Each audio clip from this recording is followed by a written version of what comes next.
You're gonna need a bigger boat. So serious.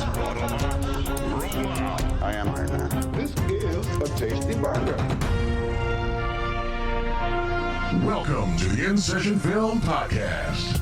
Welcome to episode 587 for May 27th, 2024, and I'm Jaded Duran. And I'm Brendan Cassidy. Hey, thanks for joining us this week, everybody. For those watching on the video side, if I look a little red to you, that's because I saw a lot of the Florida sun over the last week. I was going to say, you're not just pissed at me for some reason, right? Not just mad. I'm not angry at anybody. I saw a ton of the Florida sun over the weekend. I took the fam to Walt Disney World as my wife and I celebrated our 10th wedding anniversary. 10 years. My 10 years. goodness. That is incredible. Crazy. Congrats once again, man. Thank That's you. Incredible. It's hard to believe that it's been 10 years, but it was very exciting. And it was a little funny how it ended up that we went to Disney, because when we got married, we had always planned for our 10th wedding anniversary that we would make a trip to Ireland. That was the goal. Oh, interesting. We would go to Ireland. That's what I wanted to do. I've always wanted to go, but same here. So now you have to wait. Been. Let's wait until Maris and I go, and then we'll coordinate a trip. We should do that. I think we should make that happen. Because you always want to do trips like that with other people that you might know, because then it helps alleviate some of the stress to going to a new country for the first time. So maybe we should do that. Maybe we should coordinate a European Ireland that would make trip. things. I would love to do that, because I'd love to go. However, the biggest reason we ended up having to forego those plans is that about 2 years ago at this time, we found out we were having another boy. Yeah, there you go. Little Andrew. And that put a little bit of a wrench in the plans, because traveling with a newborn is not easy. It's not easy. Although he's not a newborn now. What are you talking about? Just put them in the crate and put put them underneath, right? Yeah. Yeah, treat them like a dog. Yeah, I mean, traveling with a 1-year-old is certainly, especially across the ocean, I can't even imagine how poorly that would go. So we decided, you know what, we'll hold off on those plans. Serendipitously, now maybe Brendan and I could work out something in that regard. You're welcome. So instead of going to Ireland, I decided, you know what, let's take a trip around the world at Epcot. So that was my backup plan. To be fair with Epcot, they do a pretty good job maintaining some perceived authenticity with how they treat their different countries there. Yeah. I at least have to give them some credit for that. It's a lot of fun. However, it's one of the reasons I wanted to do that as well is that I've never really had an opportunity to fully explore Epcot, because every time I've gone, it's been with my kids. Right. And the last thing they want to do is walk through the countries. They want to ride the rides there at Epcot, or generally go to a different park. And look, I get it. It's not really one for an 8-year-old. No. Although there are a few rides there that Sam loves. And obviously Andrew can't really do much at the moment. So we ended up getting a babysitter that was able to watch the kids. So over the weekend, I was able to spend a whole day with my wife celebrating our anniversary. We walked through every country. I bought Japanese candy that I've been devouring, which has been very exciting. And get some margaritas in Mexico. Absolutely. We did a couple of the little rides you can do, like in Mexico. I think there's like a little boat ride. Oh, I love that. That's still there. That's amazing. Yeah. So we did a couple of things like that. There was a Canada show that we went to see that I had never been back to. Amazing. Yeah. So it was, it was just a great time to just spend the day alone with her. And that's so rare. It's so rare that we just get a whole day to spend just the two of us. And so we spent the whole morning and afternoon at Epcot. We went to every country. We explored every little inch of the place. It was a lot of fun. Good. And then we went back in the afternoon. We went back to the hotel to see the kids for a little bit, which was great. And then we went back to Italy. We had reservations at one of the restaurants there to have a dinner. Okay. And that's a whole narrative in and of itself. It was, as soon as we started to get ready to go, and we decided, you know what, let's go a little bit early in case something happens. And it's a good thing we made that choice. Because speaking of serendipitous, in quintessential Florida fashion, as soon as we started to walk out the door, the floods came. Just pouring rain. Just downpour. Okay. Complete downpour. That makes sense. So we had to wait for the rain to kind of stop a little bit. Then we ran to a place where we could hide. More rain. Then we ran back to another place. This went on for close to 30 minutes. Ugh, to the point where we were ugly. so close. We were this close to completely canceling our dinner plans because we didn't think that we were going to make it on time. Yeah. Because at the hotel we were staying at, you had to take the, I forget what it's called, but the little, the ride, man, I'm blanking on the name, but the, I think I know what you're talking about though. The little skyline ride. You have to take that over to Epcot. Okay. And because it was raining and there was lightning in the area, that had also stopped. So we're like, is it the gondolas, the Skyliner or something? Yeah, like the Skyliner. Yeah, okay. So we weren't sure what to do because it was 6:30. Our dinner reservation was at 7:10. Okay. Like, do we cancel? Do we go back to the hotel? And like the rain stopped for good at about the 6:30 mark. We walked over to the Skyliner area, which, again, they had stopped the ride, but we wanted to ask when they were going to open up. Mm-hmm. We got there at just the right time because as soon as we got there, we were basically at the front of the line. A whole bunch of people came in right behind us, and they opened up like within 5 minutes that we were there. How big was that line? How long was that line? It got long quickly. I was going to say, like, I'm sure a lot of other people had the same idea as you. Yeah, exactly. So we lucked out so much in that regard. They opened up the Skyliner, and we were able to get to Epcot. And by the time we had walked to Italy and got to the restaurant, it was like 7:05. So like it was like just in time, basically. You know what they say about Disney? It's a place where dreams are born, right? It was just wild how that worked out. And we were able to have dinner and spend some time watching the sun set a little bit. It was a great time. Anyway, a lot of sun. And then, of course, over Memorial Day, we had a big pool day. I was going to say, I've just been outside all weekend. It's the time to get outside. Yeah. You don't, I mean, at least given the lighting that we're looking at here on the YouTube space, you don't look that red. I see a little bit of tan in there. So it's a nice I little definitely mix. feel it.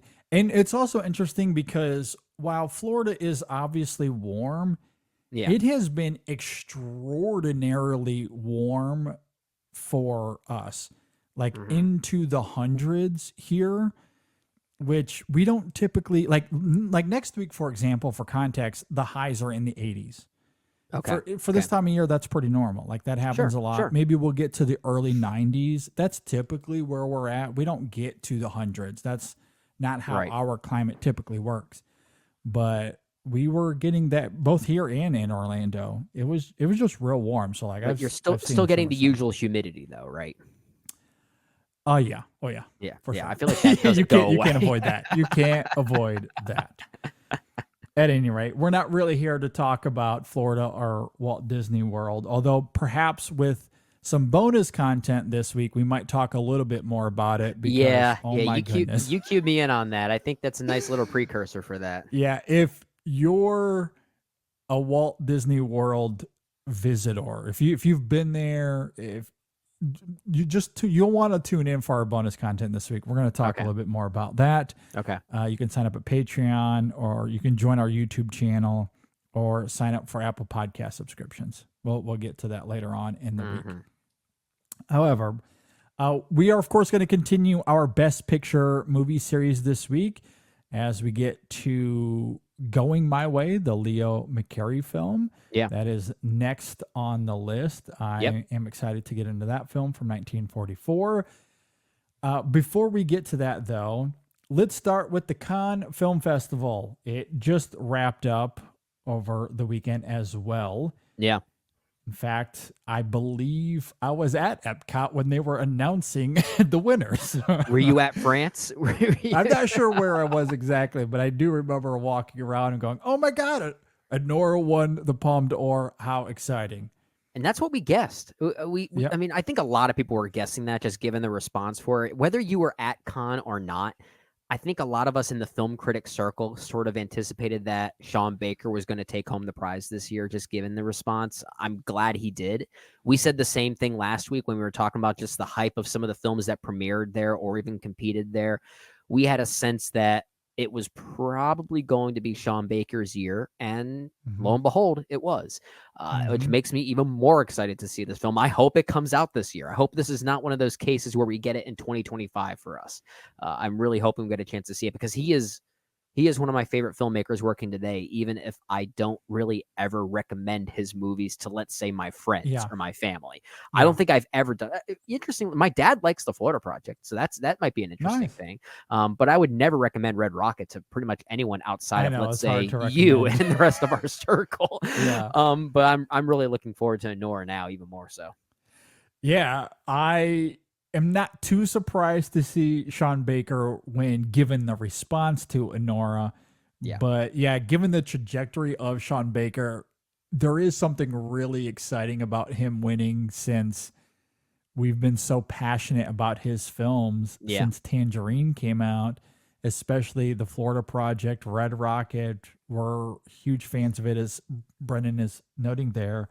It's also worth noting that Sean Baker is the first American filmmaker to win the Palme since our boy Terrence Malick did it back in 2011 for My Beloved, The Tree of Life, which is also exciting. Yeah, that's a good point. I cannot wait for this movie. I just cannot wait for it. Just given the plot synopsis, it sounds like a Sean Baker film. It does. Really does. Yeah. Absolutely. Yeah, the underbelly of America, what we usually don't see, right? Yeah, so yeah, I'm very excited for Sean Baker, for Anora. Also interesting, this is Neon's 5th Palme in a row. They are the 90s Chicago Bulls at the Cannes Film Festival. That's crazy. I saw that and thought, okay, that's impressive. That's amazing. I hope they don't fall into the same, I guess, perspective as A24, where some people might say, oh, it's a quote unquote A24 film. And then they start saying, oh, this movie has that neon sheen. It looks like a neon film. It's It looks like no, it doesn't. It looks like a Palme d'Or winner. I feel like neon is diversified enough that we won't get to that point. I just hope it doesn't. I hope it doesn't carry that same type of ignorant narrative that A24 has. But I think needless to say, it is very impressive that they've had this type of trajectory for so long. Yeah, no, it is very exciting. And to clarify on those films, so it's Anora, Anatomy of a Fall, awesome movie. Yeah. Triangle of Sadness, Titan, awesome movie. Parasite, awesome movie. So Parasite really started something, didn't it? And even Triangle of Sadness, I know people were taking shots at that film of the 5, and it's an interesting movie. I haven't seen Anora yet, but I'm going to, maybe wrongly, but I'm going to assume it is the least of the 5, because I very much prefer the other 4 Triangle. But I still think Triangle of Sadness has redeeming qualities. I don't think it's a terrible movie. I don't love the film. I'm very mixed on the film in totality, but I think it has some interesting things in it. I agree. Yeah, for sure. Yeah. It doesn't all come together, but I think there are still some very interesting things about that film. Yeah, I agree with that. The other 4, though, straight up awesome movies. Well, I haven't seen Anora yet. Maybe Parasite really started something, didn't it? They did. Yeah. Yeah. It set a lot of trends, not just for neon, but for what foreign language films can be at the Academy Awards as well. That's a really important movie. Parasite's a very important movie. It is. Yeah. But to your point there, I think all that proves to me is that Neon has some awesome movies. So if their reputation is, oh, this is an awesome movie, the Neon's doing a good thing, I guess. If that's the reputation that winning the Palme or any sort of like A24 like thing you can throw at it. I mean, they've just got some. They got a great resume. Neon, yeah, and unless they start doing a bunch of horror movies that all like, and people start saying, "Oh, it's a neon horror movie," and then all of a sudden people are going to carry that same narrative throughout everything very ignorantly, I must say. Then we might be facing some annoyances, to say the least. But Yeah. I don't know. Like, that's why I say Neon has a hugely diversified output. That I don't think that'll ever be part of it. It was more of a joke when I brought it up in kind of a tongue-in-cheek Sure. way. I know. The point is that Neon is. Yeah. They know how to scout their talent. They know what to really focus on. I agree. I do want to note here, All We Imagine as Light from Indian filmmaker Payal Kapadia. Forgive me, I'm probably butchering that name, but that won the Grand Prix. I've heard amazing things about that film as well. Yeah, same here. I'm not sure if that film or who has scooped up that film as far as U.S. distribution goes. Yeah, I'm not sure yet. I don't know. So that might be TBD, or it might be out there and I've simply missed it. I also want to note Jacques Audiard, who I love. I adore Jacques Audiard. Jacques, yeah. His film won the jury prize, Emilia Perez, which is also worth noting because the best actress winner was 4 different actresses from that movie, all won simultaneously. That's incredible. Yes. Adriana Paz, Korea, Sophia Gasson, forgive me, I'm probably butchering that. Selena Gomez and Zoe Saldana, all in Emilia Perez, all winning there. Can you believe that we now live in a world where Selena Gomez is a Cannes Film Festival winner right now? Yeah. That's incredible. That. Absolutely adore that. Yeah. So yeah, I'm really looking forward to Emilia Perez. I mean, simply because it's Jacques Audiard and I love his movies. Yeah, but the performance is seemingly fantastic as well. Jesse Plemons winning for Best Actor for Kinds of Kindness. Kinds of Kindness. Yorgos Lanthimos as well. Yeah, and The Substance, which was one of those films we talked about as, hey, this might be competing with Anora for Palm. It does go out and win Best Screenplay. So there's that as well. Yeah. Lot to look forward to. I hope they come out this year. To look forward to. Absolutely. Real quickly, I guess before we move on to our Best Picture movie series, I know we wanted to talk a little bit of Furiosa. So now, by the time this episode goes live, our review of Furiosa, a Mad Max saga, should be available for you to listen to. You can go and check that out on YouTube or on your podcast app of choice. Yep. We wanted to talk about the box office because, of course, once again, it spurred on an insane amount of discourse. Because the discourse is always the same in some ways, isn't it? It's a new movie fueling the trajectory of it. Yeah, absolutely. And I understand on its face, superficially, why people are concerned. Because Furiosa only grosses $32 million in its opening weekend. Yeah, and I think it was expected, or they were forecasting like 45 or something like that so for the Memorial Day weekend. Underperformed for sure. And it has a budget of what, like 160, 180, something to that degree? It's somewhere in between that. I think I heard maybe around 168 exactly, but it might even be a little bit more than that if we take into account marketing costs. And for context, Fury Road was around a $150 million budget. So Furiosa was a slightly more expensive movie, but Fury Road in totality ended up making, I think, $380 million, something like that. So wasn't the biggest of successes, but it still did fairly well for itself, and it did have some legs to carry it through, especially up until award season. Yeah, I do have those numbers. So Mad Max Fury Road ended up grossing domestically 153.6. Whereas internationally it had 225.8 for a grand total worldwide of $379 million. Gotcha. There it is. Now, and I think it's also worth noting that its opening weekend was 45. So it wasn't crazy either. Now that's obviously more than Furiosa. However, it's not as if it started out like a lot of these Marvel movies tend to do. Like it was like 45 is modest. It had some Yeah. legs that ended up getting to, close to 380 worldwide. Now, for reasons we talked about in our review of Furiosa, we don't have to regurgitate them here necessarily. Mm-hmm. But because of the style of that film, I don't think it's going to have the legs. I don't think people are going to go and seek that out in theaters, especially at 2 hours and 28 minutes. It Right. is not a short film by any stretch of the imagination. Yeah. Comparatively to Fury Road, which was around the 2 hour mark. So It was more it's immediate. It was a longer. straight up action movie. It was more of Straight an up easy action. sell. Furiosa is a harder sell. It is a harder sell. It really is. It is. And even though I love the film, Brendan loved it as well. Spoiler alert for our review, I guess. Oh, it's great. Yeah. We had some great things to say about it.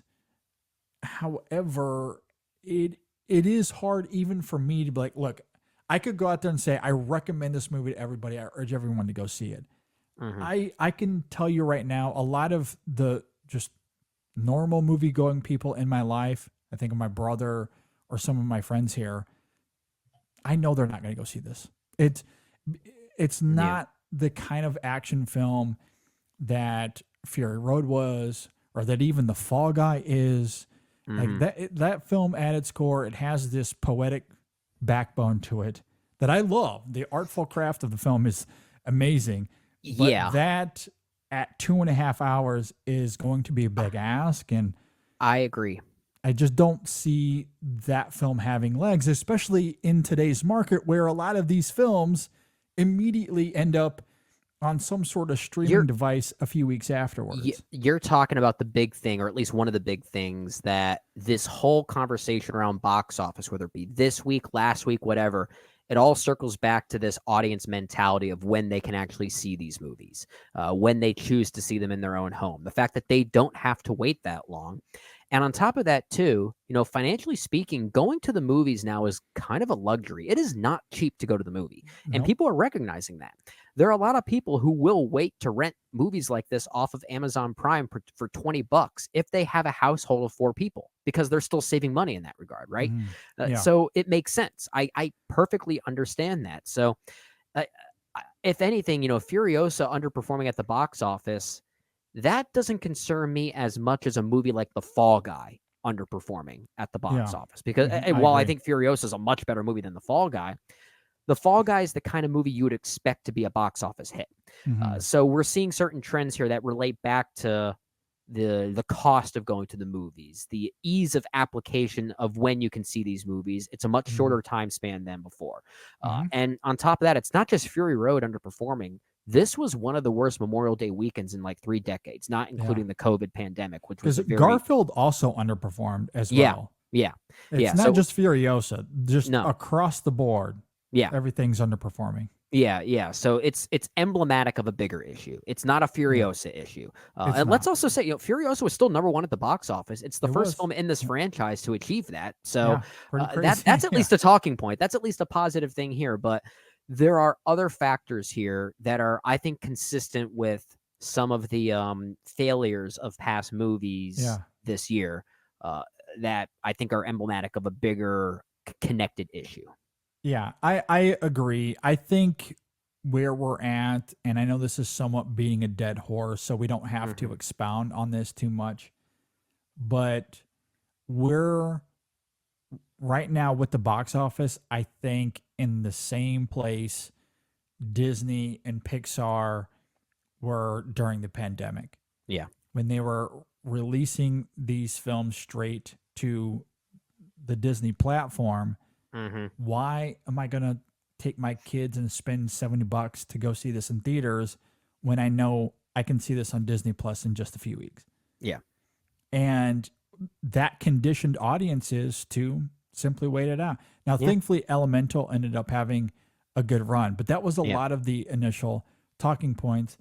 And I think we're simply at that place right now, just broadly speaking, across the board. I agree. Because right now, you can rent The Fall Guy. It's not even June yet. You can rent The Fall Guy right now on Amazon Prime. That is ridiculous. That is so ridiculous. Right now. It came out 3 weeks ago. We talked about this, I think, last week with Challengers. Yeah. Challengers came out, and 3 weeks later, you could rent that on Amazon Prime. I don't know if it's because the studios are freaking out and, hey, if we get it to the rental on Amazon or wherever, at least people will spend the $20 to see it there. I don't know. I don't have those numbers. I don't know what that looks like, but it seems as if they're removing the box office, or the theatrical option rather. They're taking that away pretty quickly.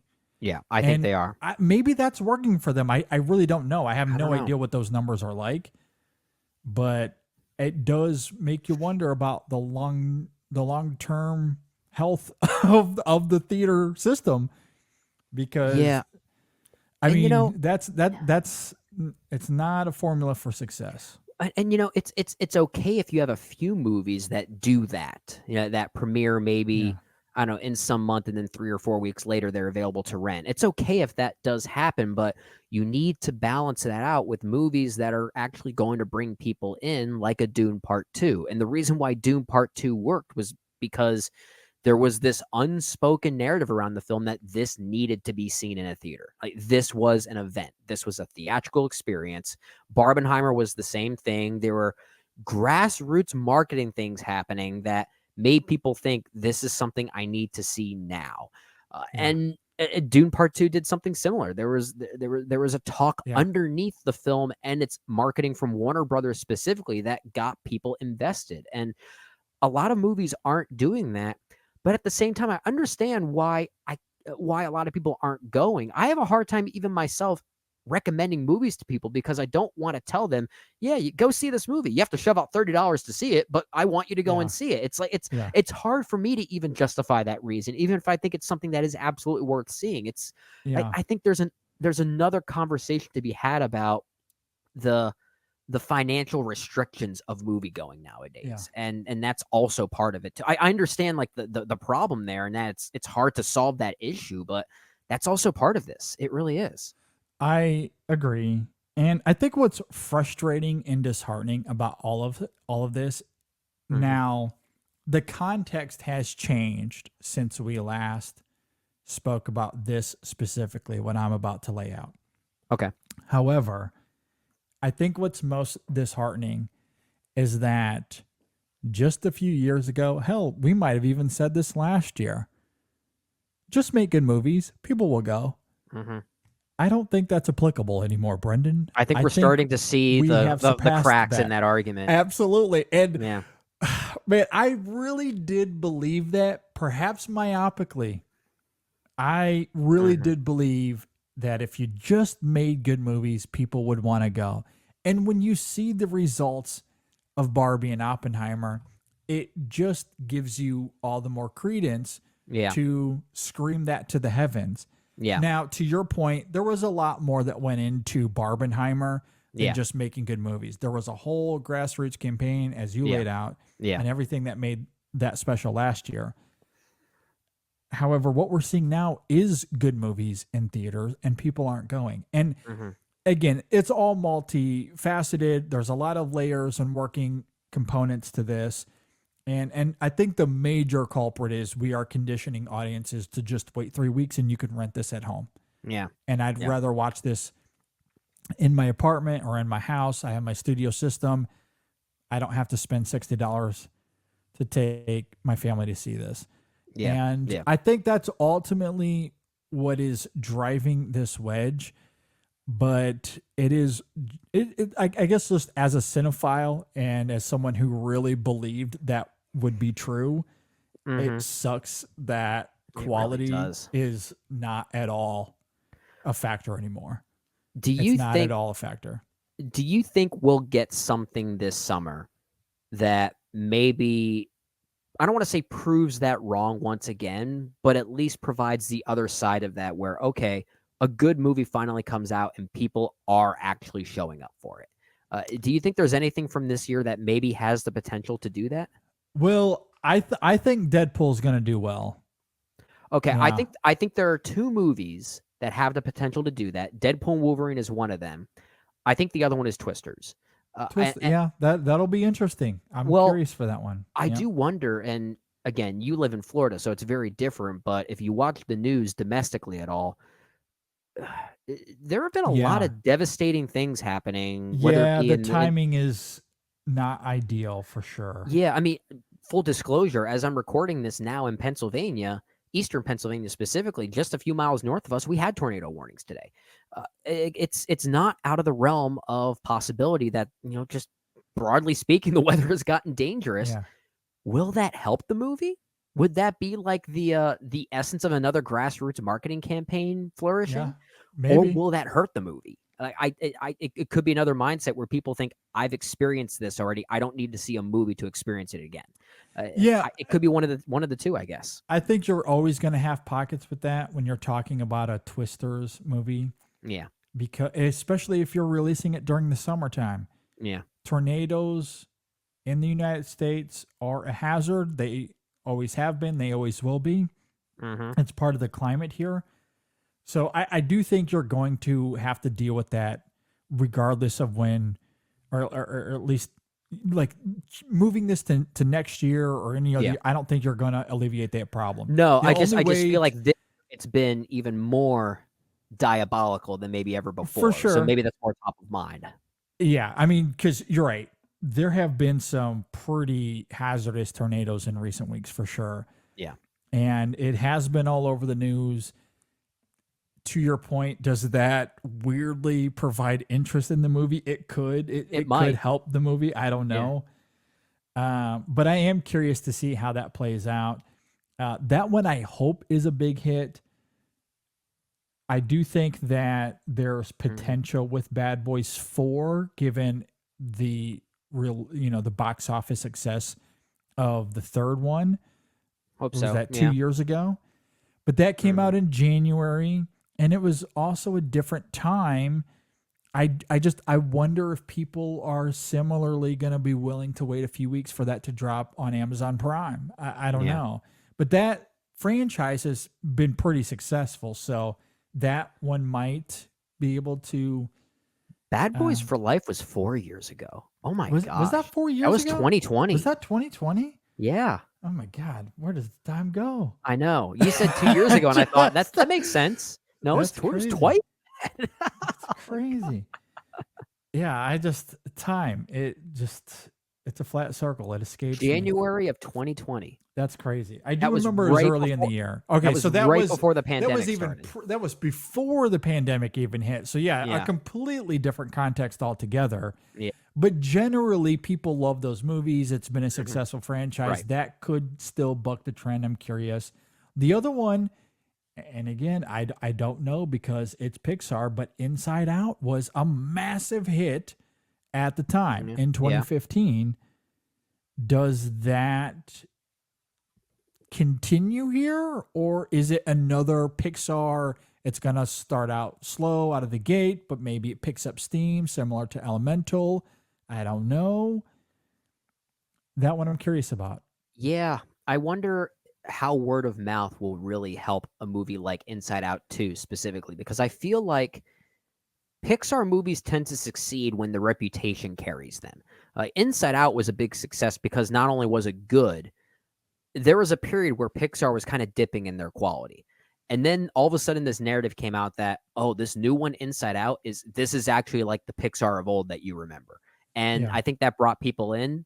The movie lived up to those words. It lived up to that reputation. Then they passed it along. Elemental, I feel like, is a little bit different. It didn't quite have that initial reputation, but enough audiences saw it and thought, you know what, this is actually really good. I'm going to tell my friends about this. And then that's what carried it. So if Inside Out 2 is good, I think that's one that has potential to maybe work. I think that's where maybe your initial argument on just make good movies might carry some weight still. I think it might most positively affect Inside Out 2 than anything else. Yeah. The only film coming out this summer that I have any concrete confidence in is Deadpool. Yeah. That one I think will do well. The rest of these, I genuinely raise us questions. I really don't know. I don't know. And the other one is Horizon. I could see that one being slow out of the gate because it's an epic Western, but good word of mouth, perhaps even Oscar buzz perhaps starts to get out, I could see that one having a methodical, slow burn run at the box office where the first week it's very modest, but by the end could be a big hit. If it gets the right word of mouth from audiences, because I think critically speaking, isn't that movie holding like a 30% on Rotten Tomatoes right now? Honestly, I don't know. I think it is. I think it's actually, I think, pretty low right now. But Okay. again, it's just chapter one, so Okay, it might be, it's a two-parter, as we know. So there might be more to it than that. And like I'm being optimistic by laying it out that way, right? Where it's like, okay, because I think it's going to be slow out of the gate regardless. But just I mean, will if it those gets legs good word of mouth, then perhaps over time, then that I could see that having a good run. But if it's getting panned by critics, now that's coming out of Cannes, so I mean, it's a different audience. Who's to say it's a different audience? You don't really trust that. We've seen before where films are negatively reviewed there, they come out here, the word is much more positive, and then they become a hit. Sure. So it's not necessarily apples to apples. Well, that's right. The That's jury fair. is still very much out on that. But to your point, if critics don't go for it, then I think that film is dead in the water. Yeah. Oh, it's unfortunate. I wanted another big epic like that to succeed. I really do. I miss those kind of films. I really do. Yeah. But at the same time, like I look at some of these big films, it's hard to say what hit and what doesn't, because Dune comes out earlier this year. That's a film that people were anticipating. That film has done $711 million worldwide. A huge hit. That one almost a $1 billion movie. That one has done well. Yeah. So why didn't Furiosa hit the same way? Because that's a sequel, if you will, a prequel in that case, to a film that we equally loved more. In fact, did Fury Road make more money at the box office than the first Dune?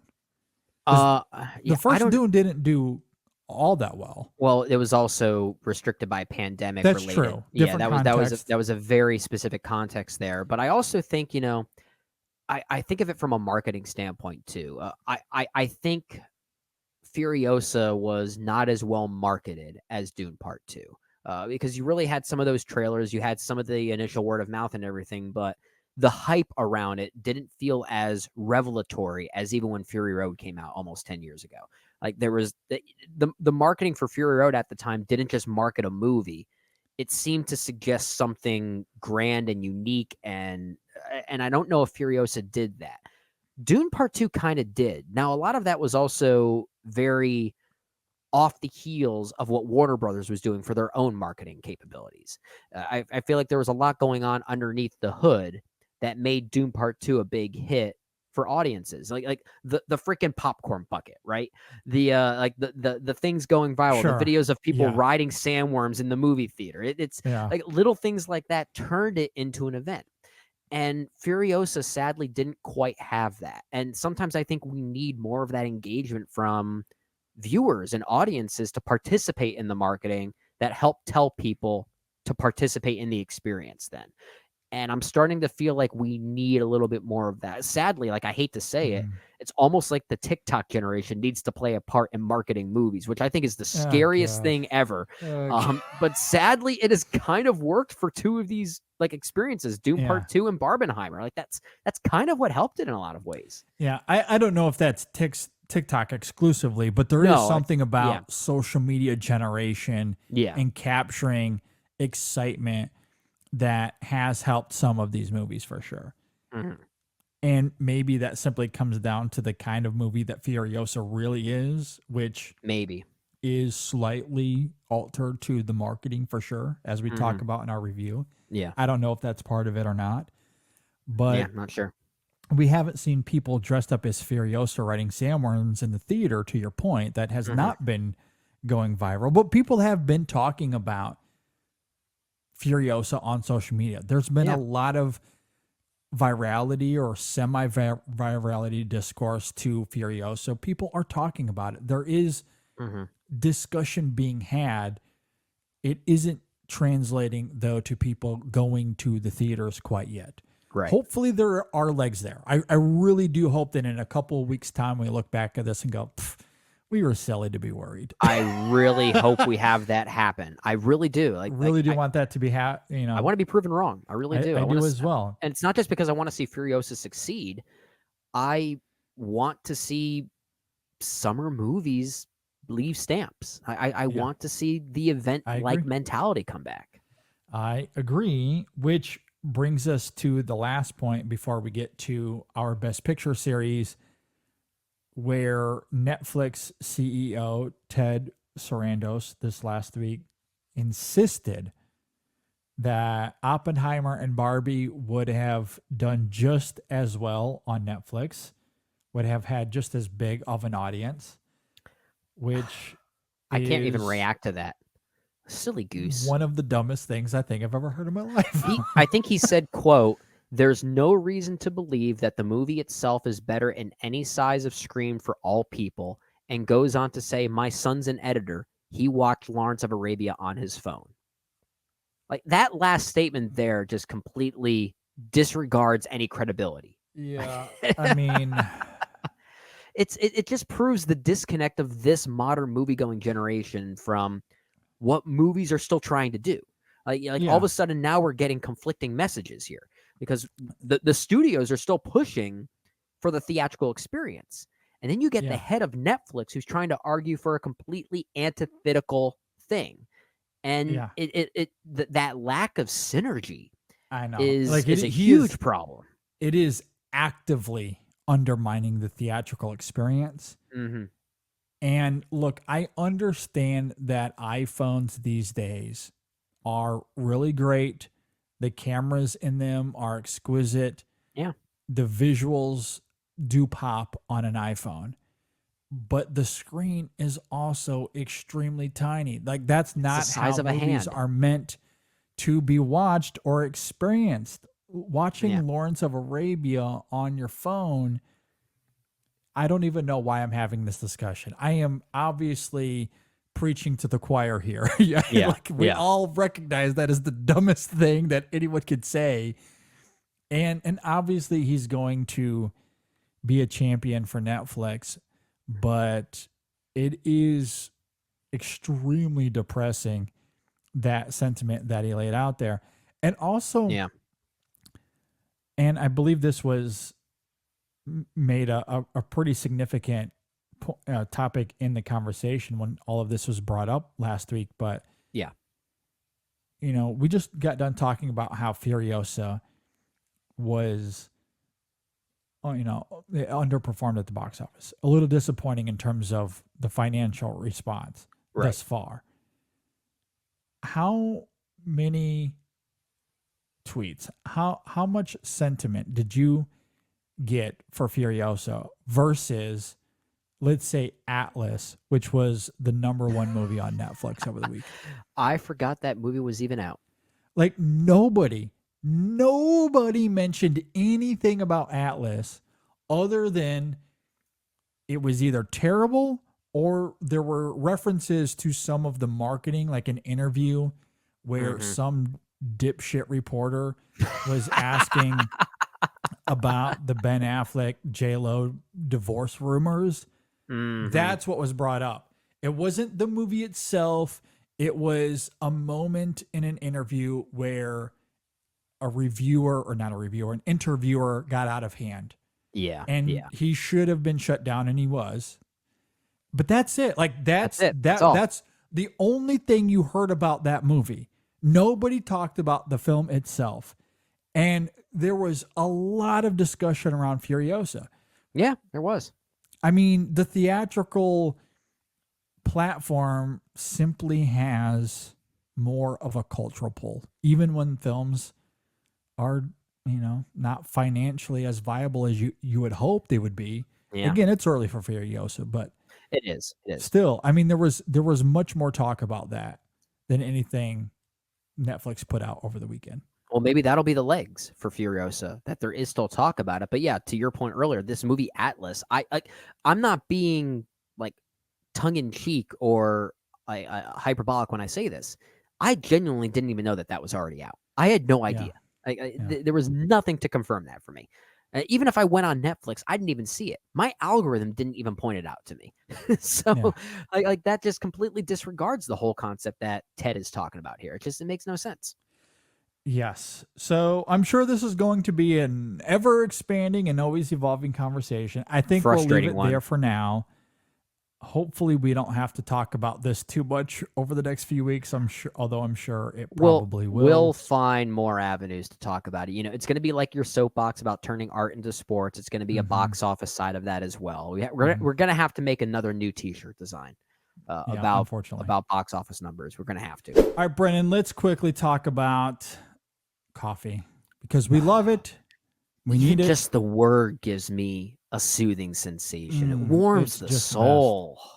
It's just the best. Earlier in the show, I talked about how I took my family to Disney World, and because of the busyness of the schedule, I did not get to indulge in much coffee, and I'm feeling it, man. Are you really? I'm tweaking a little bit here. And even so, when you're traveling like that, it's sometimes hard to find really good coffee, right? You kind of just have to go with what's available, which means it's probably not going to be as good as Coffee Cult. Yeah, and look, I don't want to get into it because I don't want to name names or make people feel bad. I'll just say the coffee that they offer at Disney World,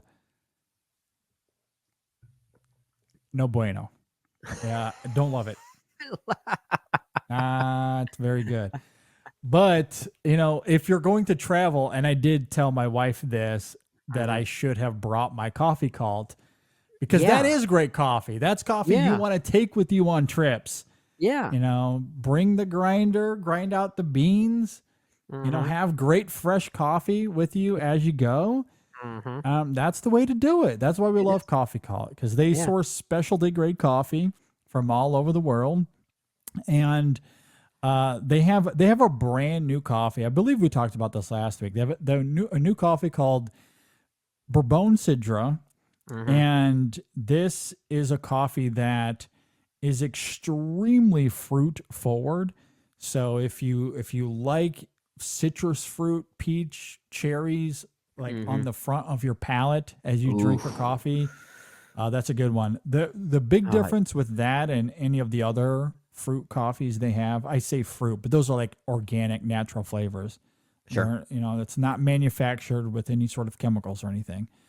But the Bourbon is a little acidic. So if you like your coffee acidic, that's a great one to try. Yeah, I do. You can't talk about coffee at this hour when we're recording this because now I want some. I know.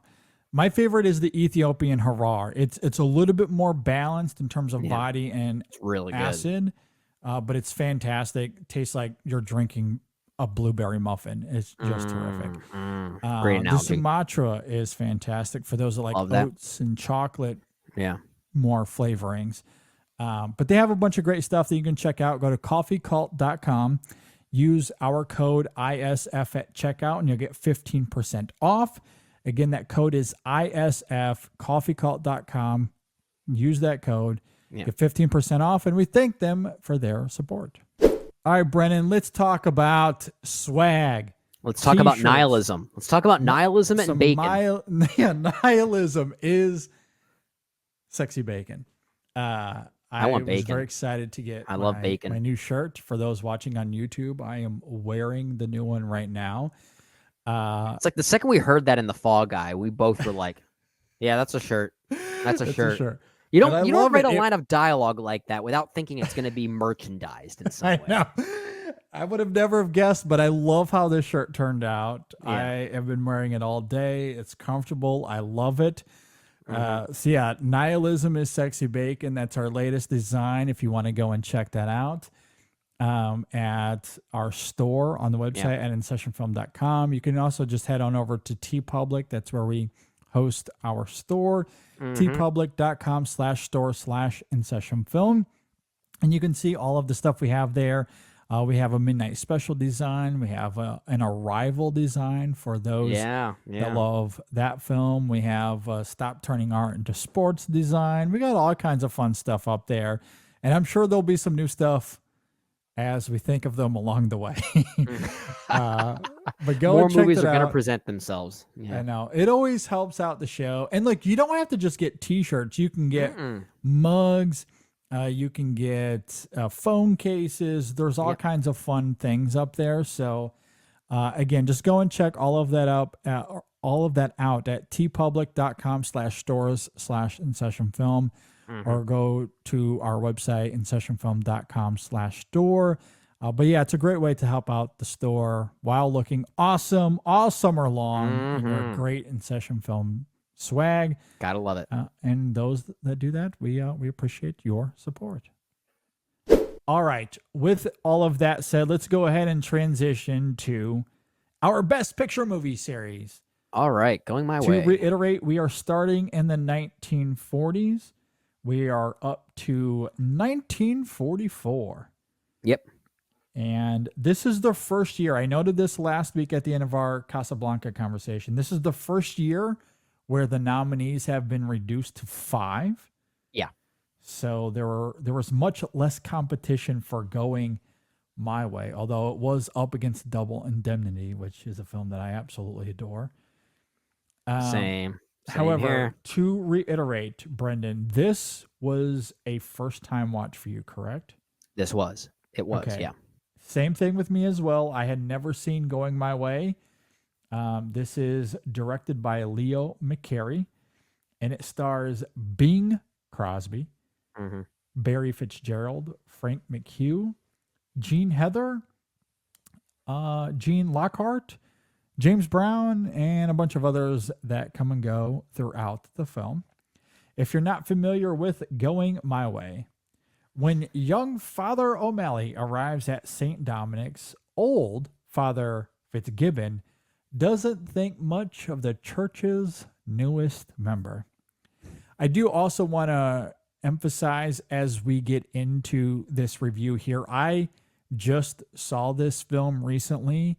Okay. I am extremely fresh on it. I have no notes prepared for this, so I apologize in advance. It's going to be one of those conversations where you see the wheels turning and you hear my thoughts in real time.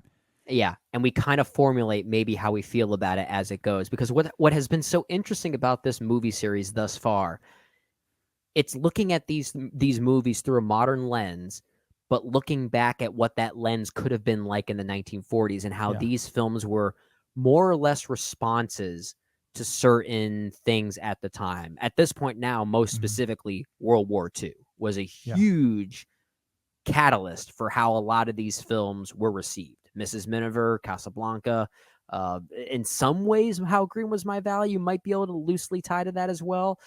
Like there are certain things happening socially that we could sort of pinpoint to these movies. And that has been fascinating for this series thus far.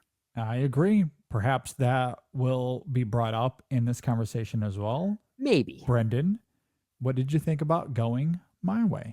Well, I think where it does get interesting is in relation to what I'm talking about there. And I think more so with how we look at religion and Catholicism in the lens of 2024 and how this film was sort of functioning in a different way than maybe we look at it nowadays. So I think that makes the movie interesting. It makes the movie Going My Way specifically age in a certain way that I think is pretty fascinating, pretty provocative. It should also be worth noting that Going My Way was kind of, I don't want to say a trendsetter, but it was certainly one of the first films to do this with regard to movies nominated for Best Picture. But this was a first-time watch for you. But did you know that this movie has a sequel? I did. Yeah. And this was the first film to get a genuine sequel to it. Yeah. Yeah. And that sequel was also nominated for Best Picture. And by first film, I mean first Best Picture winner, to be right. clear. Right. Yeah. So, but yeah, this film sequel, which we will not talk about in this series because it did not win Best Picture. I think it was. But it was financially very successful. Even more so than Going My Way. Yeah, it was. And I mean, the success of Going My Way is what spurred that sequel. And which won the box office in 1944 as well. It did, yeah. I did not see The Bells of St. Mary yet, but from what I've heard from some people, at least nowadays, at least, some of our film critic friends, a lot of them seem to like that one more than this one, which I think is, I guess, fair and pretty interesting. I as a first-time viewer, was pretty mixed on Going My Way. Okay. I think similarly to maybe what we talked about with How Green Was My Valley, I think there are certain avenues that this film is exploring, certain subplots, I guess, that would have made a really interesting movie in its own right. But I'm not sure if it does a great job picking a lane to really make for a consistent experience. I don't think this experience is all that consistent. I think where the film is at its best is in its heartfelt depiction of faith. I think there are some good things there. I think it's also provocative, like we're talking about, given the relationship that many of us have to the Catholic Church and how it's depicted here, how that might contrast how we feel about it nowadays. I think that's certainly an interesting talking point. I like a lot of what this film is going for in its individual tangents. I think the supporting cast here is really great. Most notably, Barry Fitzgerald as Father Fitzgibbon. I think he might be the standout here. Yeah. Jean Heather, who has only 2 scenes here as Carol James. There's a bit of a development with her character that's involves a marriage, I'll simply say. I think she's very magnetic, and she's only been in a few films in the 1940s. So she's very much a standout here. The thing I'm wrestling with the most, and I'll leave it here and then I'll let you, bounce off this and give your thoughts. The Bing Crosby of it all is my biggest issue with the movie. Okay. I think his performance is really good, but the character of Father Chuck O'Malley is so gratuitously heroic, it's kind of boring. He is so perfect that there's no flaw with this man. I mean, I think I saw David Sims on Letterboxd say he's basically Ted Lasso for the Catholic Church, but without the arc, right? Without what season 2 and season 3 would do to recontextualize the Ted Lasso character. I kind of feel that way about Father O'Malley in this movie, and it doesn't make him all that interesting to me. I think Bing Crosby is a very magnetic presence, but I'm not sure if the character is, and I'm still wrestling with that. I'd be very curious to hear your initial take on this movie, and maybe you'll pinpoint certain things that I just didn't see yet that I might be able to come around to. Yeah. But I think this is a movie that works better, at least it did for me, in its individual pockets surrounding its main character, as opposed to the story of its main character. And that's what I'm kind of wrestling with here.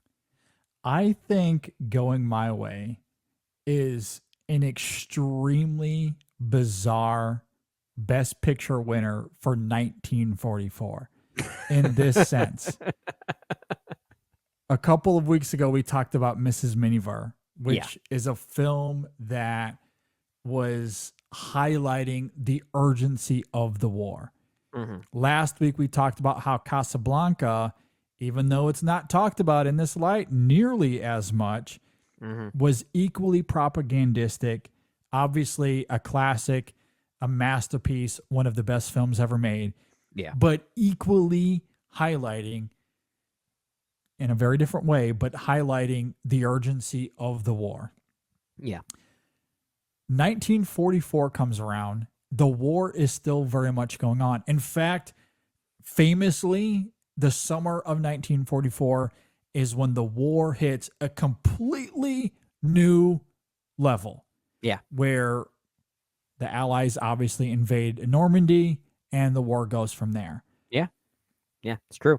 And as things escalate by the end of 1944, the Allies are very much starting to gain some momentum. And then you get into 1945 and they would ultimately end up winning the war. Yeah. So things, as far as World War II is concerned, things are at the highest of heights. The stakes could not be more higher. So what does Hollywood give us? Nothing. I was waiting for the punchline. It's like what you're building towards this does not sound like Going My Way. Absolutely nothing. Which I think is crazy. It's so funny to me that the last 2 Best Picture winners, and there were clearly many more war films during that era, and there were a ton of war films to come out after the war was over. But I just think it's really funny that the stakes are at their highest, and Hollywood is like, we're doing the exact opposite. What is the lightest movie we could possibly throw at audiences? It's like they think the world needed that right now. That's exactly. Things are so tense and so urgent and dramatic. We need to give audiences, consumers back in America, the lightest, most heartwarming and charming film we possibly can. That's going my way. And I find that hilarious in the context of this series. It completely undoes everything we talked about with the past 2 films. 100%, which I find extremely funny. And I think that's what makes this film so compelling to me, because absolutely nothing happens in this film. There is no plotting. Nothing makes sense. One scene is completely different from the next, which is completely different from the next. There is absolutely no purpose from A to B to C to D. Like, it is totally random what they throw at these characters and what they're tasked to do, and nothing is tethered. There's no let's set this up to have a payoff later. There's a little bit of that with the choir. There's a little bit of that, but mostly it feels completely random. It is a hangout movie at its core. That's what this is.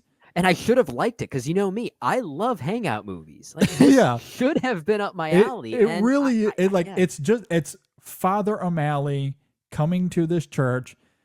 The only dramatic plotting to this film, and I use that term very loosely, is he's told he has to come in and kind of help turn the tide, because Father Fitzgibbon is getting older and the church is in a lot of financial trouble.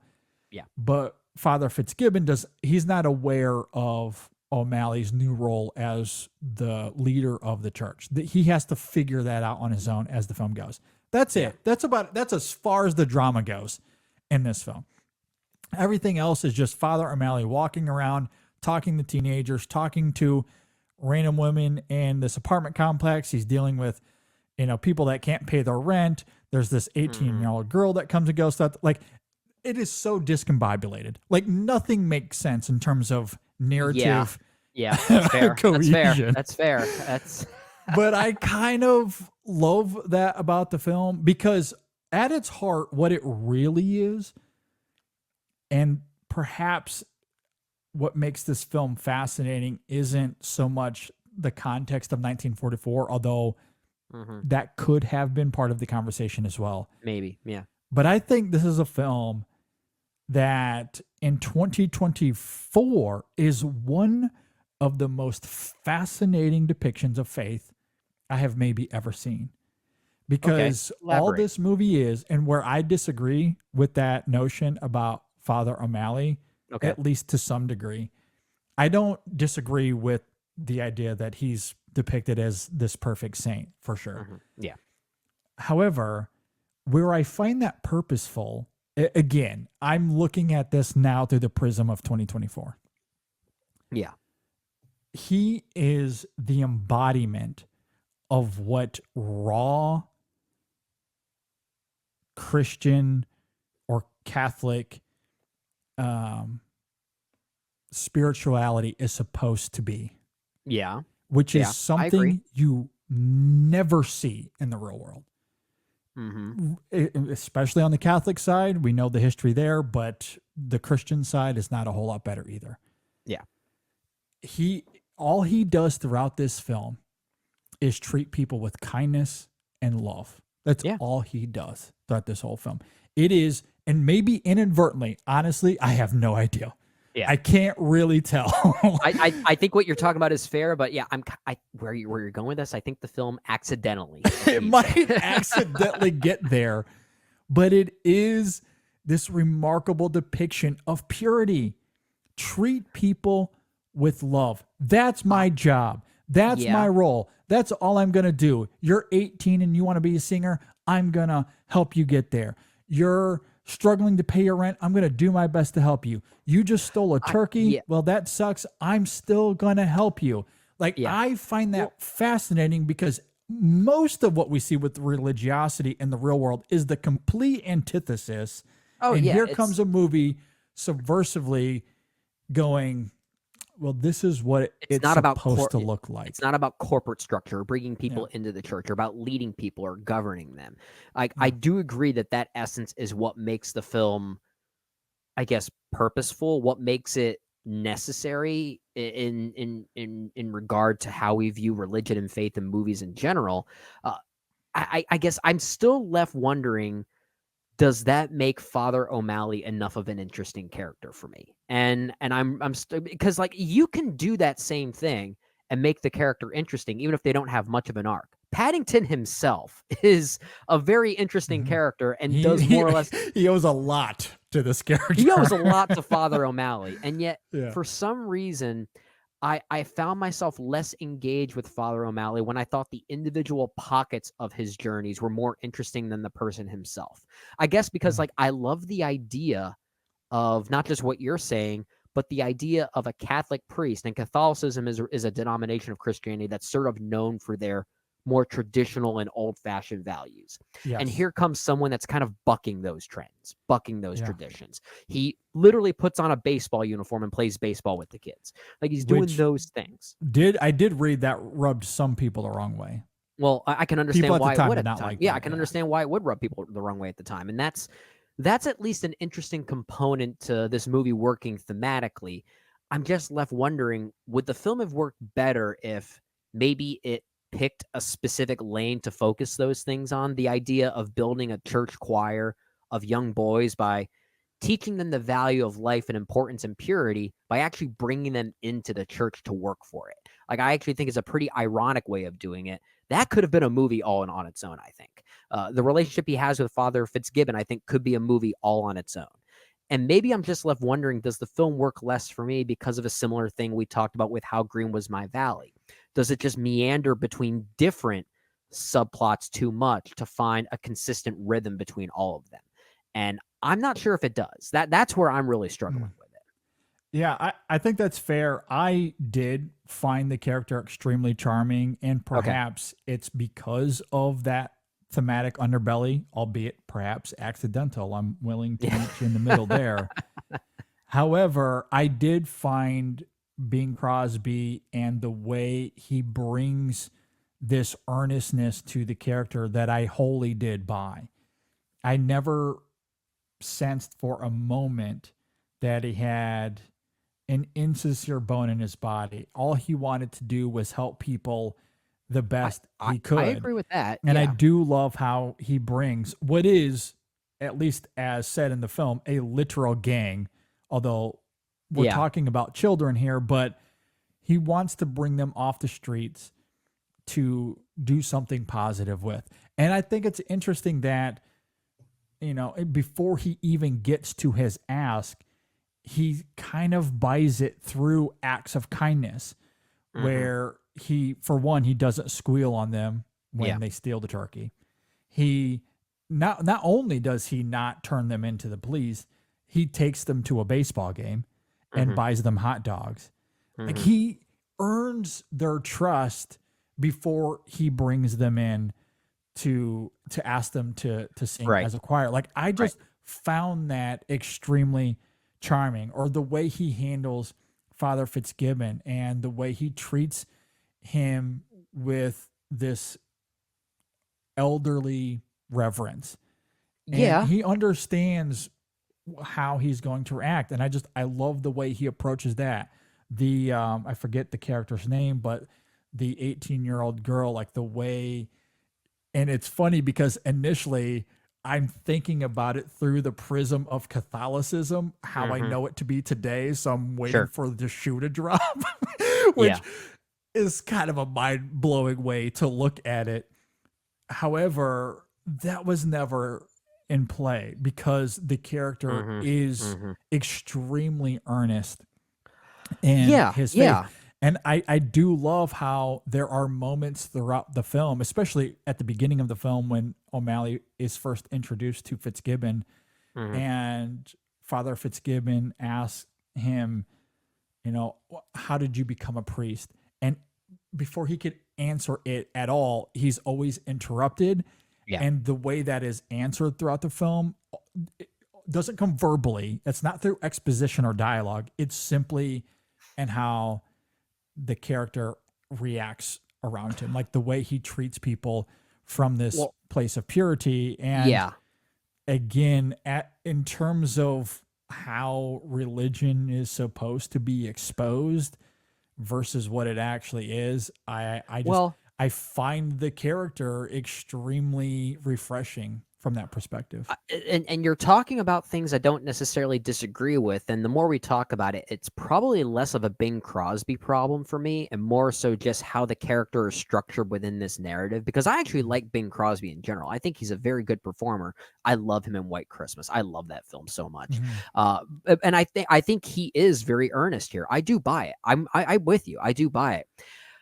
The things I found most interesting about this film are how the supporting players react to his kindness, the sense of confusion, the newness of it all, the fact that they've never experienced something like that before, which I think maybe, again, I hate doing this because I hate criticizing a movie for something I think I would have preferred to see. That's not really fair to the movie. I think I would have had a more positive and even stronger reaction to this movie if it was more about the people of this town and how they reacted to this man as kind of this cipher for these themes. But Father O'Malley is the star. He is our lead character. We follow him through everything. So selfishly speaking, it did get to a point where his acts of kindness and how they interplay between different people, it did start to get repetitive for me. I think that's perfectly fair. And that's why it's such a strange movie to talk about, because it really isn't much of a movie.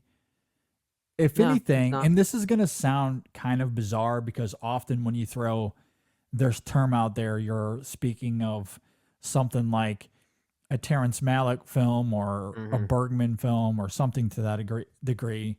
But this really is more of a thematic exercise than it is anything else.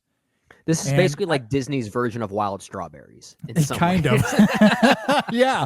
I mean, really, I think that's where this film works best, and where there is a consistency to it, where I do think there is a rhythm. Okay. Because when you look at it narratively, it is, I don't even know if there is a word to describe it, because jumbled is too loose of a term. Like meandering almost doesn't fit, because it like this film is to all of those things. Like it is extremely meandering. It's extremely jumbled. Like it's almost like a series of vignettes. It's almost like it very much. Maybe that's the best way to articulate it. It is a series of vignettes where there are repetitive characters to, I guess, hone the experience a little bit. But as far as who becomes involved with the next Father O'Malley adventure, it's a little bit of a coin toss. Like it's kind of random, and it jumps from character to character or plate to plate, and we really don't get to know them too much beyond Father Fitzgibbon. I think the film gives us enough of Fitzgibbon, and Barry Fitzgerald is incredible. He's the standout. He is the standout. He's so good in this film. He's the link between all of these vignettes, if we want to call it that, right? Because he is the traditional side of Catholicism of this time, where you have this other figure that's trying to buck those trends. So he's the yin to Bing Crosby's yang. Exactly. I like that idea. He's really great here. I mean, there are many performances where I would maybe jokingly say, if I had the opportunity, I would double nominate them. Barry Fitzgerald, literally double nominated. And I know, deservedly so. Like, he I'm was perfectly fine. He was with back that. in the day when you can actually be double nominated, because Yeah. I mean, how many times do we see category fraud at the Academy Awards? You can get around that by double nominating them. Yeah, I mean, it's because of this performance where they decided to write in those rules where you can. Yeah. But that would be one way to remedy that for sure. But he, all joking aside, I think he earns both of those nominations, because he really is so charming. Your heart breaks for him, you know. And like I think the quintessential moment of this film that depicts why I ended up enjoying it, again, maybe mostly as a thematic exercise. Okay. I think of the moment with the church and what happens to it. And there's this great two shot of both O'Malley and Fitzgibbon, and you just seeing O'Malley comfort him in that moment physically. You see him comfort Fitzgibbon, and it's incredibly endearing. Like capital It E is. endearing. It is. Yeah. And Yeah, go ahead. that's all this film is. It's just Father O'Malley doing I don't Christian Catholic things that someone as a father of a church should do. Like if Yeah. you're the priest of a church, if you're a religious leader who are supposedly following these religious texts, Mm-hmm. he's not just a mouth saying words for other people to follow. Like he's Right. actually living it. And he's in the way they show it in a practical way, I think is really interesting. Like Yeah. even in that opening shot where he's like, sure, I'll be the replacement left fielder. And like the window breaks and he's not the one at fault. He didn't hit Yeah. the ball. He didn't pitch the ball. Like the fact that he's getting blamed for it is insane. Like he had nothing to do with breaking that window. Yeah. And yet without hesitation, he apologizes and takes full responsibility and is willing to pay for the window. Like it tells you everything you need to know about the guy from the beginning. And Yeah. I understand there's a lack of nuance there in terms of film progression and characterization. He is one note throughout the film, but Yeah. there's something about that idea that is subversive to that kind of figure in film, which is usually the antithesis. More hard-headed, More traditional. hardened. Yep, Yeah, absolutely. I mean- kind of like the Father Fitzgibbon at the start of this movie, right? Yes, exactly. Like He's the one with it- the arc here.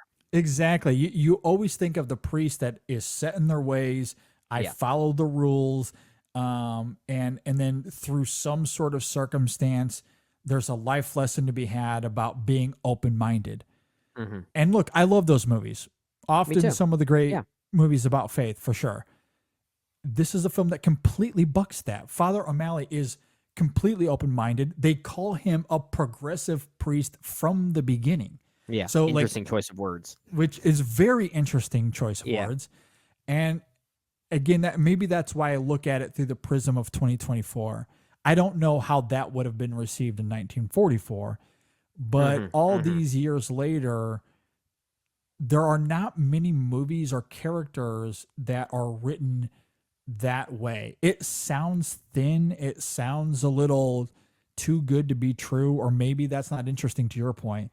But I did find that interesting. I found that so different from a lot of other characters that Yeah. operate in that space. I love the idea, and I'm with you in that regard. I guess my back and forth here is, do I like it in a general sense to what you're saying, or do I think it doesn't work in the context and how you write a film around a character like that?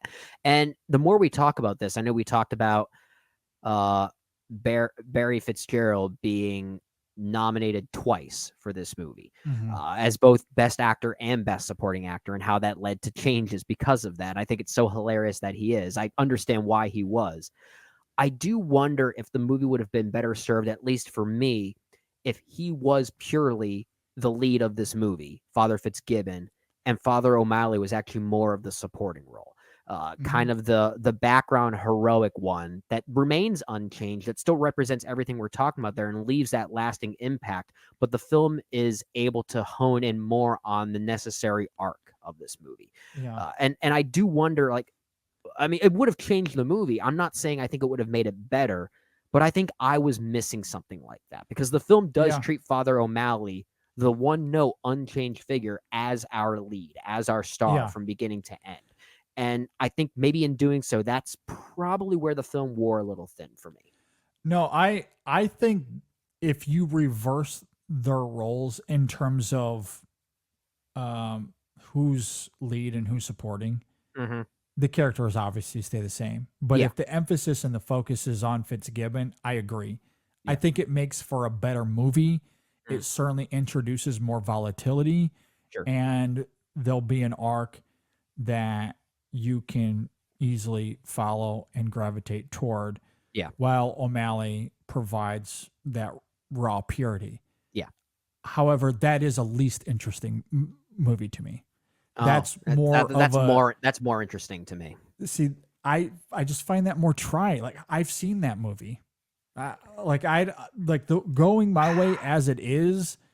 I agree, it's a thin experience, but it's more of a refreshing experience to me. It's a refreshing idea for me, but I'm never going to watch this movie again. Like I never have an interest in watching it again for that reason, because I don't find the interesting enjoyability of watching the movie in that regard. And I think the other way around, I can get what you're saying, but still feel like I can be moved by it more than once. And I don't think I'm going to get that here. Yeah, I think that's fair. Honestly, this is a hard recommendation anyway, simply in the sense that it is a slow build. Honestly, through the first half of this film, I wasn't sure what to make of it either. Really? I wasn't Okay. won over until the end when I started to see some of these moments come through where it really started to show itself in this riveting way, such as the church moment, as I talked about earlier, or I think of them taking Father Fitzgibbon golfing and how they make a day of it, like how they That was a make pretty him touching feel scene. so good. Like it is so heartwarming. And that's where, again, in the context of 1944, I'm like, they're giving people the exact opposite of Casablanca and Miniver. Those are heavy movies. The that's war's still going on. That's like how we experienced the trajectory of Parasite, Nomadland, and then Coda, right? Yes, those are like heavy movies. We gotta go. It's like- Give something completely different now. Yeah, both sort of represent like how our kind is responding to the economic crisis, and then here's Coda, right? And then here's Coda, yeah. And that's honestly, I do think this is way more closer to Coda than the other side for sure.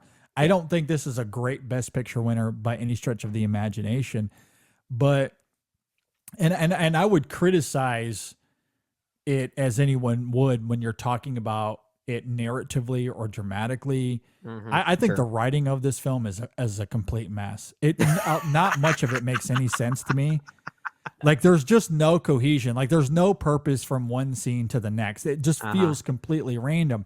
But to me, that's what makes O'Malley such a compelling character to me, because it's like we're watching him in his daily life, and what comes to him could be random. Like as a priest, the different things you have to deal with probably is kind of random, and you simply everyone has deal their own with it. problems. I get it. Yeah, and you deal with it as it comes to you, and that's exactly how he is here. I don't know how that doesn't make a good movie. I don't imagine, which is a weird thing to say because this was a huge box office hit at the time. Yeah. And again, maybe that's because this is lighthearted stuff when everything else is so dire. Yeah, I guess, just timing wise, this is what people needed after the so they went through this arc, right? They felt hopeless when Mrs. Miniver came out, and that was a response to that. Then all of a sudden they felt this sense of hope and urgency to join the effort because of Casablanca. And then Normandy, all that happens. And then it's like, oh, now we're devastated again. Now we need something to disconnect from it. It's it's just too it's much. like, make up your It's mind, audiences. Come on. They just needed something really lighthearted and fun and endearing. And yeah, you see that moment with them taking him out to golf, and it is so touching. It is hard not to be moved by it. Is it a little schmaltzy? Yes, but Yeah. that is the point of it, though. Like they even speak to that throughout the film about some of the songs that he writes, and like, sure, I write schmaltz like that. I'm here to be the emotional backbone for this community. So like, he knows that it's like Father O'Malley is aware of what he's doing, but he wants to make Fitzgibbon feel good about itself. He just experienced something difficult, something like his whole life burned before his eyes, and he wants him to feel good about himself.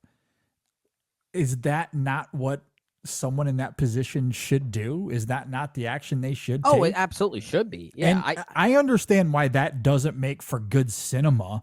I understand why that is the antithesis. Like film Twitter would, like if this film came out today as it is, they would and one Best Picture, absolutely- this would be one of the most hated my Best God, Picture winners. They would rip this movie to shreds. Are you kidding me?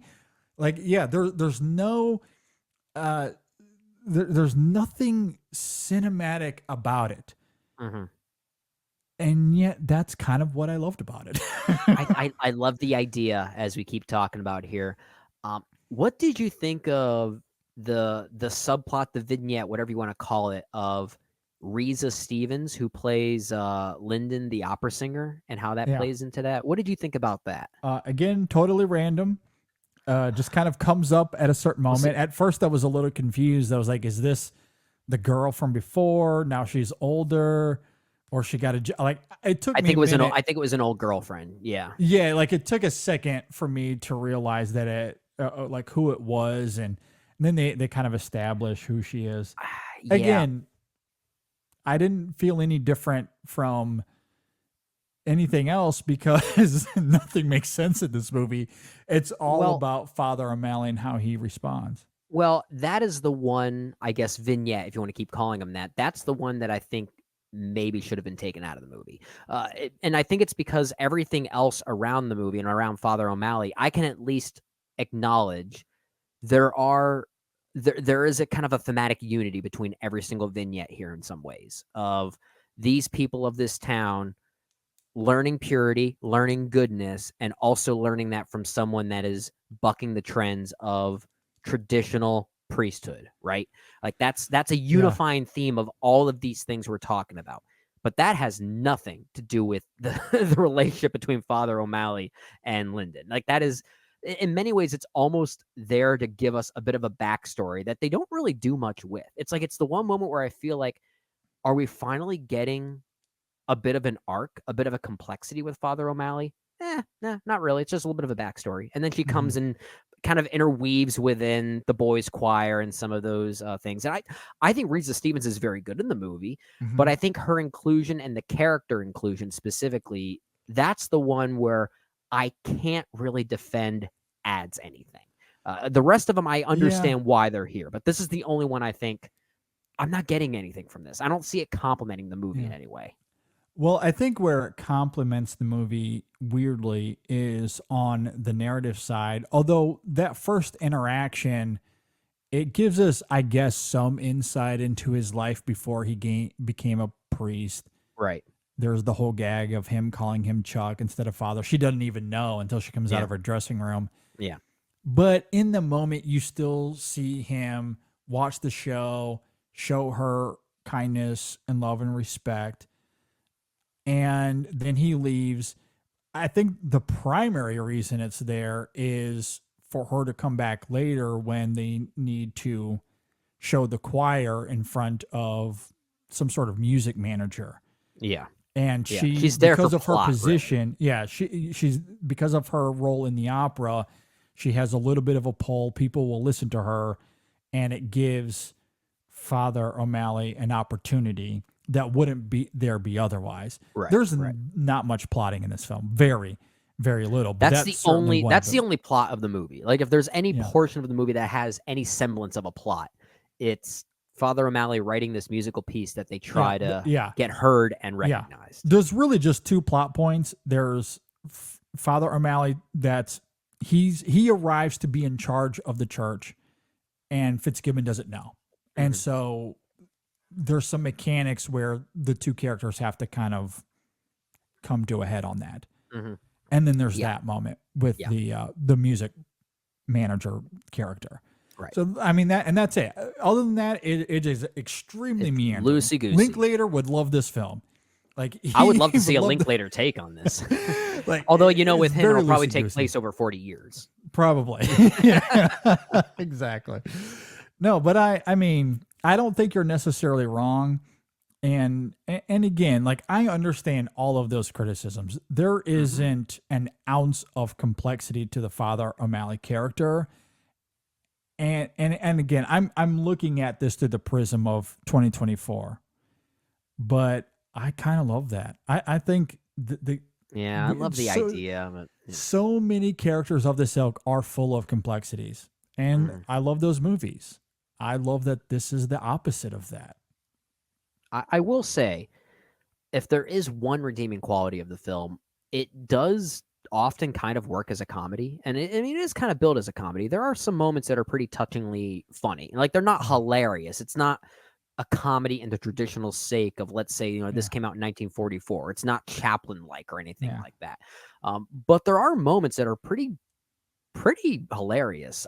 The one moment that I think really stands out to me, might be my favorite moment of the entire film, is simply when Father Fitzgibbon and Father O'Malley are eating a turkey together, and Father Fitzgibbon's realization that they're eating a stolen turkey is probably the highlight of the movie for me. And again, like, I kind of love how O'Malley handles that. I guess if there is any complexity to the character, it's not in the writing of him, but maybe some of it could be the writing. But it's Bing Crosby and how it's kind of the mechanics of how he goes about things, how he goes about handling these different situations. Yeah, it's like because he doesn't want to make anyone feel like they're an idiot, right? Or that they're dumb, or that their sin should shame them. Again, it is so anti-traditional in that regard. Did the kid steal a turkey? Absolutely. Did Father Fitzgibbon eat the stolen turkey? He did. But instead of shaming the two of them, he, through his actions, finds a way to show empathy and care instead of shame and pointing a finger. And that's the traditional reputation of someone in that position. So I think subtly there is some complexity there. There are a few moments in the way it's handled. Yeah, I'm with you. I love that about this film. And again, it's more interesting as a thematic exercise, especially through the lens of today. Yeah, I do love that. I genuinely think there's something interesting there. And that's why I do like the idea of the movie more than I like the movie. And I hate saying I don't like the movie all that much. You're certainly higher on it than I am, at least it sounds like, because thematically and just morally, messaging wise, I agree with everything that this movie is doing and saying. I don't disagree with anything here. I just didn't love the presentation all that much. I'd say we've talked about 5 movies in this series thus far, right? We've done Rebecca, How Green Was My Valley, Mrs. Miniver, Casablanca, and now this one. This is my least favorite of the 5. It's not by a wide margin. I think it's sort of in the same camp as how I felt about How Green Was My Valley. But there was something about Roddy McDowall in that movie that I think gave me that centralized nucleus that I was able to latch onto. But if anything, Going My Way was the movie I wanted to love more. I think this is the one I was really, like, the way you feel about it and just how you overall do. Like, I was hoping to at least get there in some way, and there was just something disconnecting me from it. Yeah, I much prefer this to How Green Was My Valley. That's not even close. My least favorite of the 5 we've talked about so far. Okay. Going My Way, I don't think is a better film than the other 3 that we've talked about. Rebecca, Mrs. Miniver, Casablanca, of course, are much better movies. But I do think that while, like How Green Was My Valley, the writing here is equally messy for sure. But I think there's a thematic nucleus to this film that is extremely consistent. And the characters and how they react is extremely consistent. So where the film is discombobulated in terms of narrative cohesion, I think it more than makes up for. And again, I might be willing to throw a 2024 lens at it. Yeah, for sure. But I can't separate when I watched this from when I watched it, which was earlier today. So that's fair. That's fair. I don't know if I want to separate my 2024 lens either, because that's why I enjoyed it. We can't do that, right? I mean, we've praised so many other movies in the same way that if we were to disconnect ourselves from our current lens and how we view movies, then that would just make us hypocrites. A movie ages well because of how it fits in within a certain, timeline, how it fits in within a certain social or political landscape. And this one does fit within the lens of 2024 in a very interesting way. Yeah. And we have to acknowledge that. We might not give credit to the movie for doing that thing, maybe not being a forward-thinking kind of thing, but the movie still sits within that realm in a way that we have to acknowledge. I agree. And I do want to think that some of this was even intentional for the time, with how they talk about him being progressive and how that rubs Father Fitzgibbon the wrong way, who is representative of this traditionalist perspective. And he even speaks to it verbally at one point where he's like, it's not you. We just disagree on our approaches to this. Right. We agree fundamentally. We just agree or disagree in terms of action. Right. And so the film is aware of that disparity. Right. But I do think, given where we are now and how extremely polarized we are politically and culturally, and how religion is such a big part of that, and you think about a lot of the things that have happened in terms of not just the Catholic Church, but the Christian Church as well, like religion as a whole, not a great reputation, especially for people in that position, people in power, people as priests, who preside over these churches. It's extremely fascinating to see how this film functions as a thematic exercise. And I think as that and the characters involved, and again, in a vacuum from scene to scene, not collectively, but in a vacuum from scene to scene, I think there's way more there that is compelling than How Green Was My Valley. Although there's individual things in that film I adored as well. Yeah. Ironically, the religious aspects of that film I think are really that's great. fair. Well, you heard it here first, folks. JD Duran saying that this is the movie that we as a world and collective need right now. Going My Way. That's the one we need. I mean, honestly, I think this is a film that works better today than maybe it did in 1944, given the context of frickin' 1944. Yeah, I see what you mean. I see what you mean now. But I love that. I love how not only is Father O'Malley counterintuitive to religious traditionalists, he's also counterintuitive to the character archetype of movie characters, movie priest characters especially. There are a lot of characters, a lot of priest movie characters that are more in line, especially in terms of arcs, like Father Fitzgibbon. There are very, very few, if any, that mirror O'Malley. You might as well just call him Jesus Christ. Like that's obviously thing, yeah. what I get why that will rub thin on people, but as a movie, and that's what this is, I don't see O'Malley's in movies. I don't. No, I do wonder how the sequel treats him now that we talk about this so much. The Bells of St. Mary's. I'm genuinely curious about that movie now, because I know some people in our film critic circle think that one is better when compared to Going My Way. I've heard some of those. I would not be surprised. Obviously, I've said it 1,000 times. I don't think this film works great as a movie. I like the sequel probably does work better as a movie, as a capital M movie. I don't know if that one will hold up in terms of the religious angle that this one does. I don't know. But I would very much venture to say that the next one works better as a movie. It probably has more of a narrative backbone than this one does. It might, although nothing happens in this movie. Literally, nothing. Yeah, although to be fair, I'm not the biggest expert when it comes to Leo McCarey as a filmmaker. I've only seen a few of his films. And those that I have seen, including Going My Way, there is kind of this universal looseness to his movies. Like Duck Soup has no narrative backbone to it. Nope. But then again, that's not really a Leo McCarey film. I see that as more of a Marx Brothers film than anything else. And I think I like that film more than you, but I just have a soft spot for the Marx Brothers. So I was able to respond to the fan. I like the comedic stylings. I don't necessarily love it as a movie. Really, I guess the only one that might have some structure that I've seen is Make Way for Tomorrow, which I think is a beautiful movie. But I guess there is kind of this looseness to his stuff. So maybe The Bells of St. Mary still carries that same kind of vignette-like nature that this one does. I don't know. That's it. I don't know. Yeah, I haven't seen it, so it's hard for me to say. All I know is I really enjoyed Going My Way. It takes some time to get there. It was a slow build. Like at the halfway point of this film, I wasn't sure. honestly quite dubious because I was looking at it as a movie.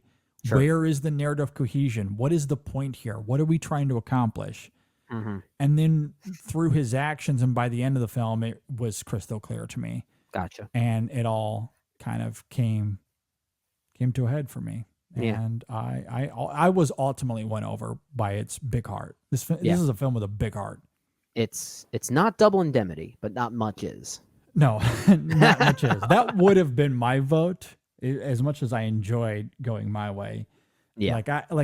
Would Going My Way make a top 20 for me from 1944? Probably. I enjoyed it. Like I enjoyed Coda. Like I'm not going to attack Going My Way. Yeah. For winning Best Picture, but it wouldn't have been my vote for Best Picture either. No, I mean Double Indemnity is that's a movie. That is a movie. Now that's a great movie. That's just a great everything. That's a great everything. And even have you seen Gaslight, which was also nominated that same year? Yes, and I do prefer that over Going My Way too. Yeah, I do too. Those are the only two I've seen of the other four nominated for Best Picture this year. I have not seen Wilson or Since You Went Away. Yeah, same. But of the other two, Double Indemnity and Gaslight, I do prefer those two over Going My Way. Absolutely. To Have and Have Not, also love that film, and I recently caught up with that as well. Okay. Yeah. I don't know if you've seen that movie. Yeah, it's been a while, but I have seen that one. Yeah. I remember really liking it. I watched that a few months ago, having no clue that we were going to do this series or that it would even tie into it at all. It wasn't nominated for Best Picture, but it did come out that year, and 1944 that is, and much prefer that to Going My Way. I mean, Howard Hawks, he knows what he's doing. He does, yeah. At any rate, those are our thoughts on Going My Way. So if you agree or disagree with anything we had to say here, you can leave a comment below, of course, if you're watching on YouTube. If you're listening on Apple Podcasts or Spotify, reach out to us on social media, Facebook, Twitter, Instagram. Let us know what you think. Before we get out of here, a quick plug for the reviews this week. Obviously, Furiosa, that's out already. We are planning to have a review for Babes coming out later this week as well, so you can be on the lookout for that. There is a new Chasing the Gold episode out.